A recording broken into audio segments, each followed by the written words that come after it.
ओम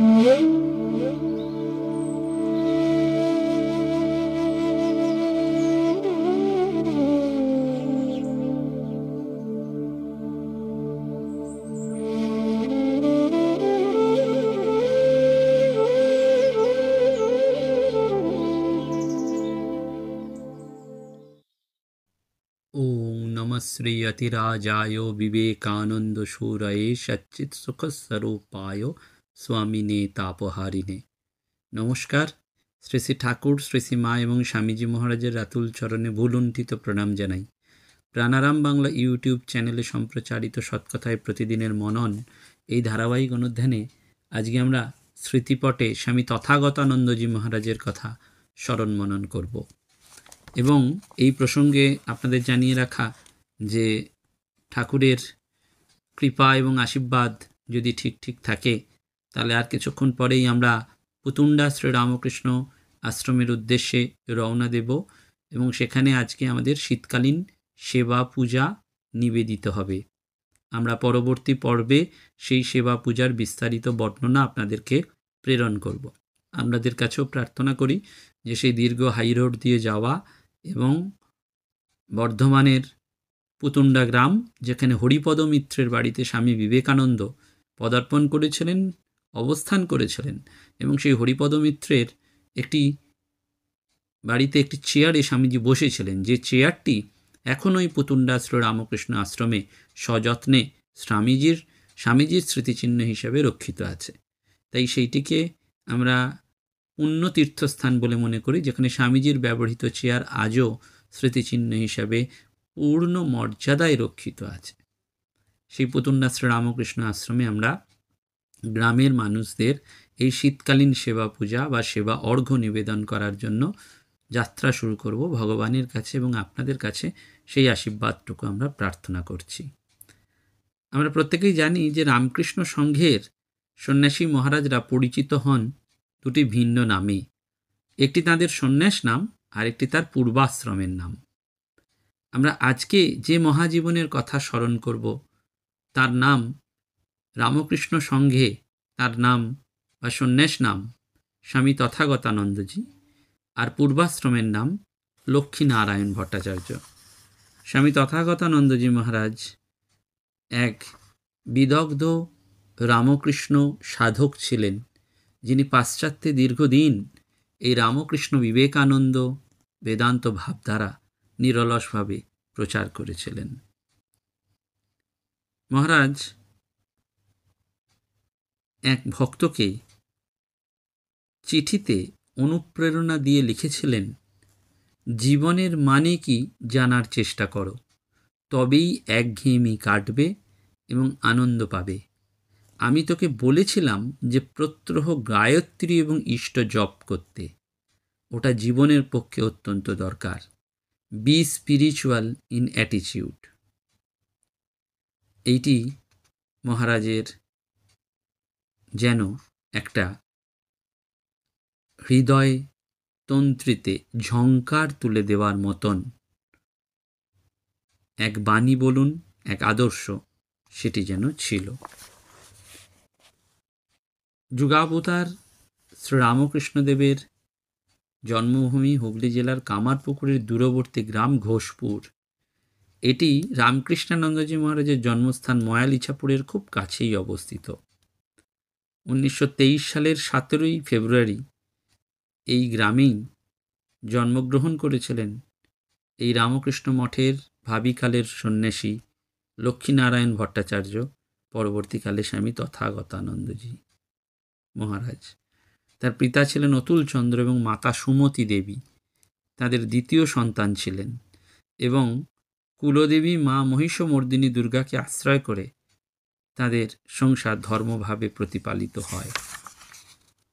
এই গ্রামের উচ্চ বিদ্যালয় না থাকার ফলে তিনি দূরে ঘাটাল উচ্চ বিদ্যালয়ে পড়াশোনা করেছিলেন। বিদ্যালয়ের প্রধান শিক্ষক ছিলেন শ্রী শ্রী মায়ের মন্ত্র শিষ্য। তিনি ছাত্রদের সৎ, পবিত্র, আদর্শবান হওয়ার প্রেরণা দিতেন, এবং ছাত্রাবস্থাতেই মহারাজজি প্রধান শিক্ষকের স্নেহের পাত্র হন। তিনি মেধাবী ছাত্র ছিলেন। কিন্তু সপ্তম শ্রেণীতে পাঠরত অবস্থায় নিউমোনিয়ায় আক্রান্ত হয়ে স্মৃতিশক্তি হারিয়ে 1 বছর পড়াশোনা বন্ধ থাকে।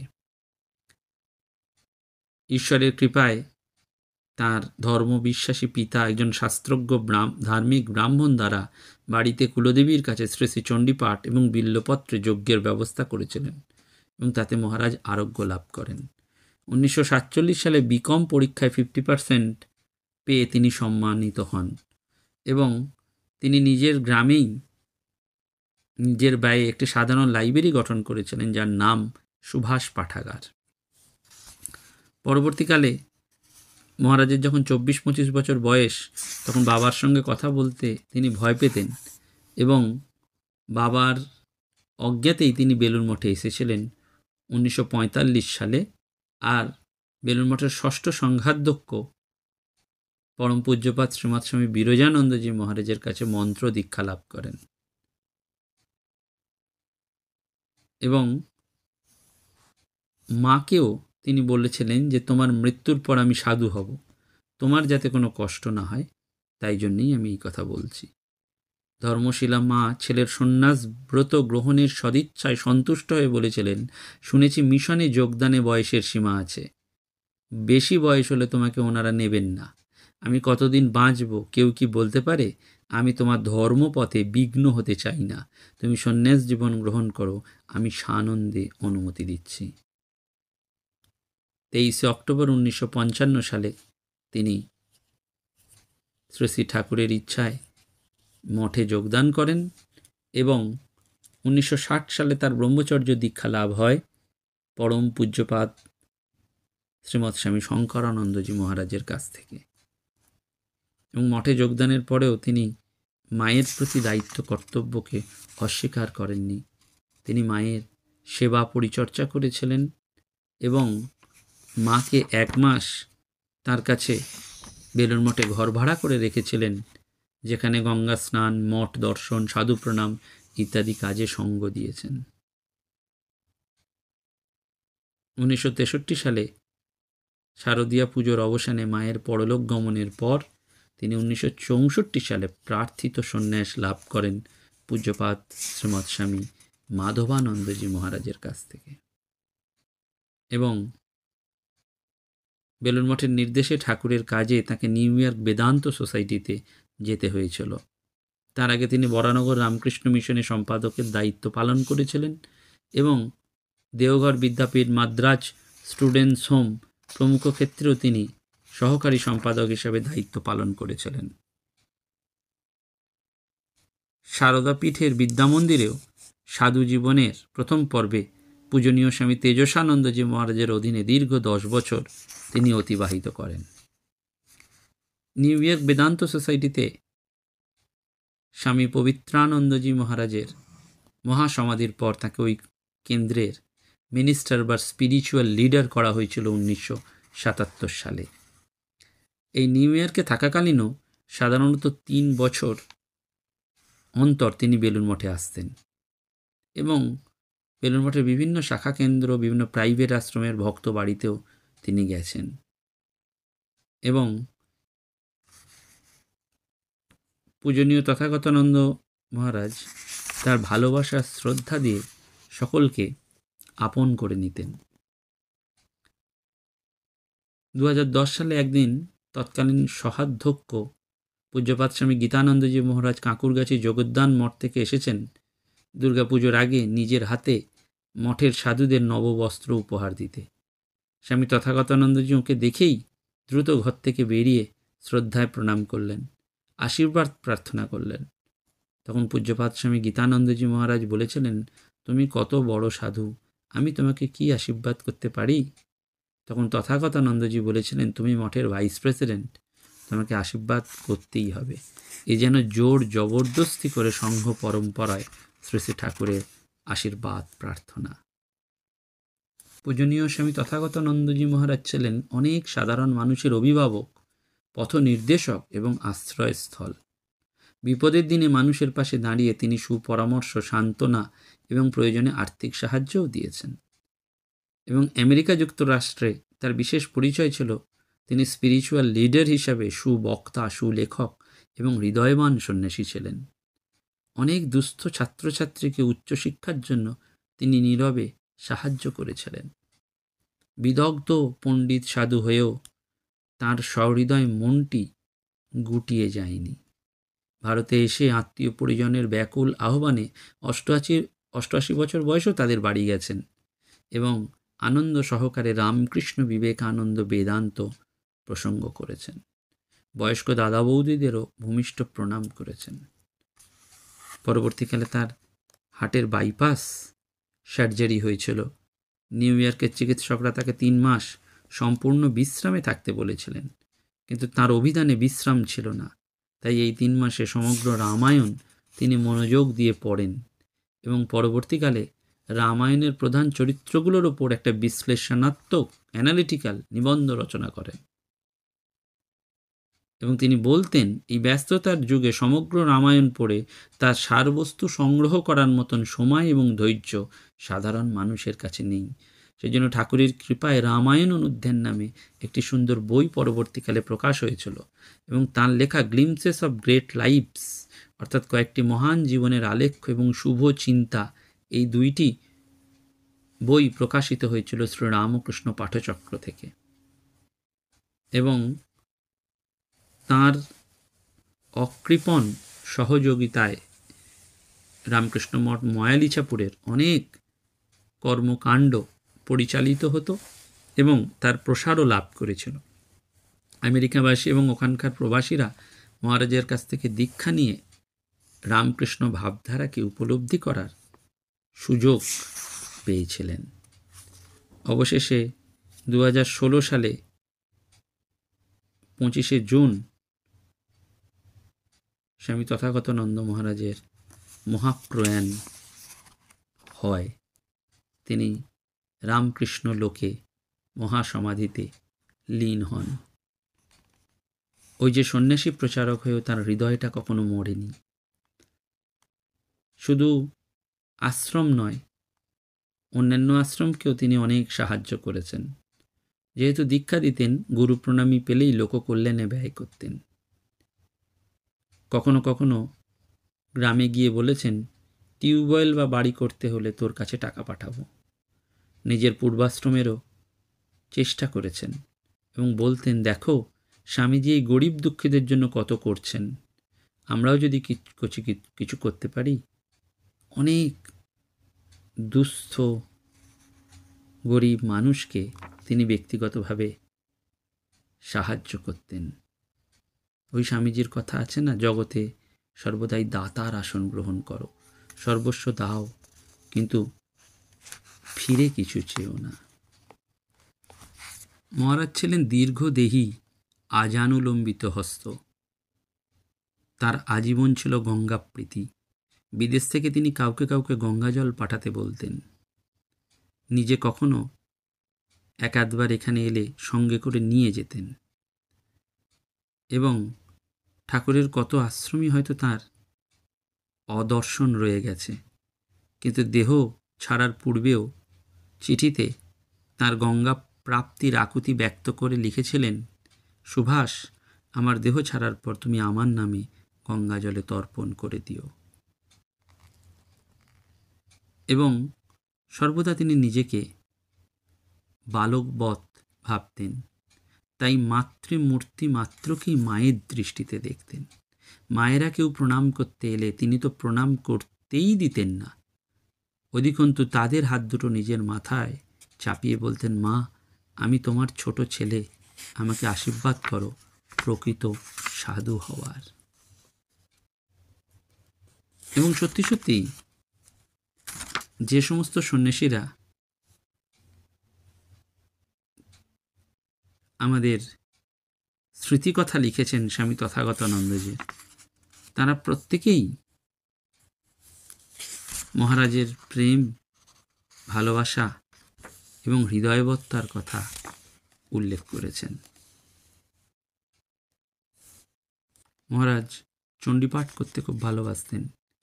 একবার কামারপুকুর মঠে কয়েকদিন থাকার জন্য এসেছিলেন, কিন্তু তখন মহারাজের হাঁটুতে ব্যথা। তো কামারপুকুরের মঠের ডিসপেন্সারিতে আয়ুর্বেদিক ম্যাসাজের ব্যবস্থা থাকায় মহারাজকে হাঁটু ম্যাসাজের জন্য ডিসপেন্সারিতে নিয়ে যাওয়া হয়েছিল, কিন্তু ম্যাসাজের টেবিলে মহারাজকে তুলে ম্যাসেজ করার সময় দেখা গেল তার ম্যাসেজের দিকে কোনো লক্ষ্যই নেই। তিনি আপন মনে জোরে জোরে চণ্ডী থেকে মন্ত্র উচ্চারণ করে যাচ্ছিলেন। মেসেজ শেষ হলে তাকে কামারপুকুর মঠে নিয়ে আসা হলো। মহারাজের হাঁটুতে একটু অসুবিধে থাকার জন্য তিনি হাঁটবার সময় একটা ছাতা ব্যবহার করতেন। একবার পূজনীয় মহারাজ গঙ্গার ধারে বেলুন মঠে সমাধি পীঠ থেকে প্রণাম করে স্বামীজির মন্দিরের দিকে আসার সময় অপর একজন সাধুর সঙ্গে তাঁর দেখা হয়। তিনি ছাতাটি দিয়ে স্বামীজির মন্দিরের দিকে দেখিয়ে ওই সাধুটিকে বলেছিলেন, ওকে ধরো, সব হয়ে যাবে। কেউ সৎভাবে জীবনযাপন করতে চাইলে মহারাজ তাকে খুব ইন্সপায়ার করতেন এবং তার অন্তরটা, মহারাজের অন্তরটা ঈশ্বরময় হয়ে গিয়েছিল। বেলুড় মঠের বিভিন্ন মন্দিরগুলোতে তিনি যখন প্রণাম করতেন তখন তার দেহ মনে এক অপূর্ব ভক্তি এবং ভাব অনুরাগের বিচ্ছুরণ ঘটত। পরম পূজ্যপাদ স্বামী চেতনানন্দজি মহারাজ তার প্রতি শ্রদ্ধার্ঘ্য নিবেদন করে লিখেছিলেন, স্বামী তথাগতানন্দ was a very simple and large-hearted monk. We received his love and affection through his heart and hand. Those who came in contact with him will never forget his firm handshake and loving slap on head. মহারাজ যেহেতু বিদেশে দীক্ষা দিতেন, তাই দীক্ষার আগে এবং পরে এই বইটা পড়তে দিয়েছিলেন কাউকে কাউকে। একদিন এক ভক্ত, তিনি তার স্মৃতিকথায় বলছেন যে আমার দীক্ষার দিন মহারাজ একটিমাত্র আম গুরু দক্ষিণা নিয়েছিলেন। সেদিন বলেছিলেন সকাল সন্ধে জপ করবে আর ঠাকুরকে স্মরণ করবে, সেই সব তাকে ধরো, তিনি দিলে রাখার জায়গা পাবি না। তিনি বিদেশে কাজের ধরন জানতেন, মানে কিরমভাবে কাজের প্যাটার্ন হতে হয়, তাই বলেছিলেন সময় না পেলে রাত্রে ঘুমোতে যাবার আগে জপ করবে, 108 বার জপ করে ঘুমোতে যাবে। আজও জপ না করলে ঘুম আসে না। জপ না করে অফিসের কাজ করে ক্লান্ত হয়ে ঘুমিয়ে পড়লেও কে যেন বলে ওঠে জপ করে নে। এবং একবার কোনো এক ভক্ত মহারাজেরই আশ্রিত, তিনি 2 মাসের ছুটি নিয়ে কলকাতায় এসেছিলেন। 3 সপ্তাহ পরে মহারাজকে যখন ফোন করেন তখন মহারাজ জানতে চান যে জয়রামবাটি কামারপুকুরে সেই ভক্ত গেছেন কিনা। তখন সেই ভক্ত মহারাজকে জানিয়েছিলেন যে আত্মীয়দের বাড়িতে যেতে হলো বলে জয়রামবাটি কামারপুকুর যাওয়ার আর সময় পাননি। তখন মহারাজ হেসে বলেছিলেন, ঠাকুর মা কি তোর আত্মীয় নয়? অর্থাৎ এই যে ইটারনাল লাভ ঠাকুর মায়ের প্রতি, এইটি। সেই জন্য বারবার আমাদের মনে রাখতে হয় যে এই রামকৃষ্ণ সংঘের যেই বহু মানিত সন্ন্যাসীরা, তারাও সেইটি যেন আমাদের বারবার জানিয়ে দিয়েছেন যে ঠাকুর কৃপা করে আমাদের তাদের চরণে স্থান দিয়েছেন। সেই জন্য বারবার মনে রাখতে হবে যে তাদের দয়া দিয়েই আমাদের জীবন সাফ করতে হবে। তব দয়া দিয়ে হবে গো মোর জীবন তুতে, নইলে কি পাবো তোমার চরণ ছুঁতে।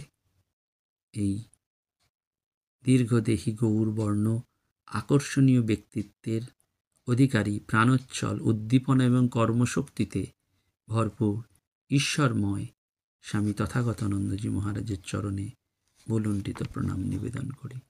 নমস্কার, ধন্যবাদ। প্রাণারাম প্রাণারাম প্রাণারাম প্রাণারাম প্রাণারাম প্রাণারাম, কি যেন লুকানো নামে তাই মিষ্ট এত তব নাম প্রাণারাম প্রাণারাম।